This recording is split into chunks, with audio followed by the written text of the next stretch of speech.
J'ai un message à une Chiza en particulier et à toutes les Chiza en général. Pourquoi je dis à une en particulier? Parce que tu es en train de me suivre, toi. Tu es Chiza, tu me suis, donc je m'adresse à toi directement. Et puis je m'adresse aussi à toutes celles qui se revendiquent Chiza et qui sont fières de l'être. Bravo à vous, big up à vous, portez les couronnes, portez. Mais concentrez-vous sur ce que je vais vous dire. Je veux que tu comprennes une chose. Être Chiza n'est pas un statut qui est reconnu par la société. Ce n'est pas des galons que l'on fait porter sur tes épaules. La Chizatitude, c'est un comportement des personnes envieuses. C'est un comportement des personnes qu'on peut dire entre guillemets ratées. C'est un comportement des personnes coquifiées, des personnes qui ont été en manque d'amour, des personnes qui n'ont jamais reçu leur part. Tu comprends un peu? Oui, c'est ça ta part. Tu es une personne qui ne sait pas avoir pour toi-même. Tu es une personne qui pense que pour avoir, il faut que tu prennes chez les autres. Alors que c'est faux, tu te trompes. Je te parle avec beaucoup d'amour. Parce que je crois que certaines femmes sont devenues des Chiza, pas parce qu'elles le voulaient, mais elles se sont retrouvées une circonstance, et puis paf, elles sont devenues des Chiza.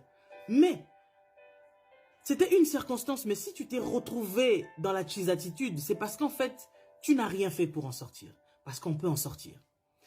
Quand tu estimes que toi, tu ne peux pas, en fait, aller au-delà de ce statut que toi-même, tu t'es auto-proclamé, auto-donné, ben, tu vas avoir de sérieux soucis dans ta vie.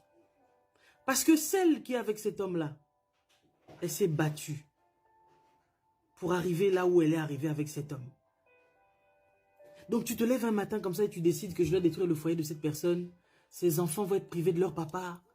Il n'y aura plus la joie dans cette maison à cause de toi et toi, tu es contente. Il faut que tu saches que toutes les fois où sa femme pleure, elle pleure sur ton nom. Toutes les fois où cette femme, quand elle tombe malade, le premier nom qu'elle cite, c'est ton nom.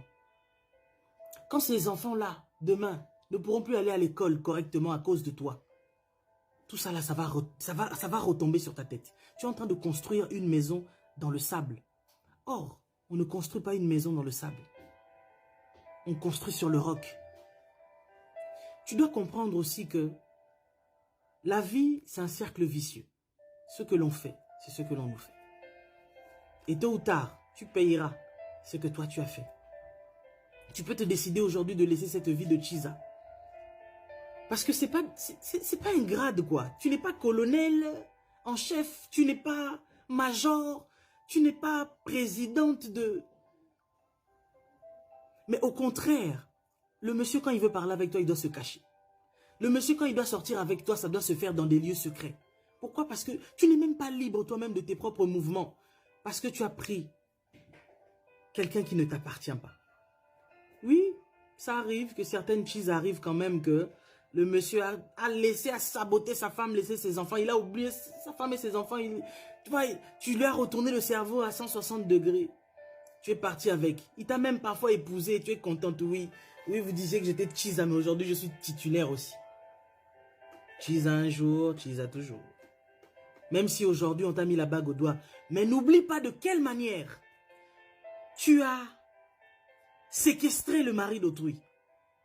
Ce n'était pas un véritable amour. Vous savez, dans la vie, il y a une certaine joie, une certaine jouissance, une certaine fierté, hein, à se clamer des choses qu'on a eues par ses efforts. Mais comment toi, quelqu'un d'autre a travaillé sur quelqu'un et puis toi, tu as attendu seulement que le produit soit fini pour que toi tu viennes récupérer. Et après aussi, tu veux jouer les femmes fières. Je suis fier de toi, mon homme. Je suis fier aujourd'hui, je suis avec lui. J'ai pu le récupérer. Aujourd'hui, il est à moi. Il est à toi pour un temps. Ce que tu fais, on te le fera aussi. Réjouis-toi pour le peu de temps qui te reste. Mais un jour, tu regretteras toi-même pourquoi tu as fait ce que tu as fait.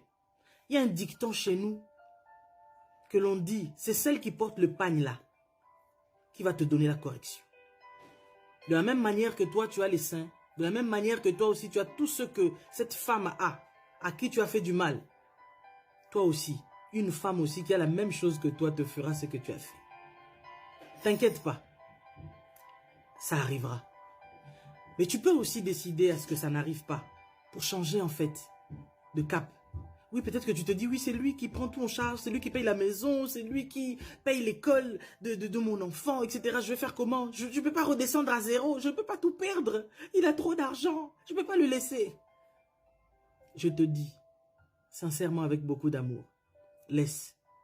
On appelle Dieu le réparateur des brèches. Dieu est capable de réparer ta vie et de te donner...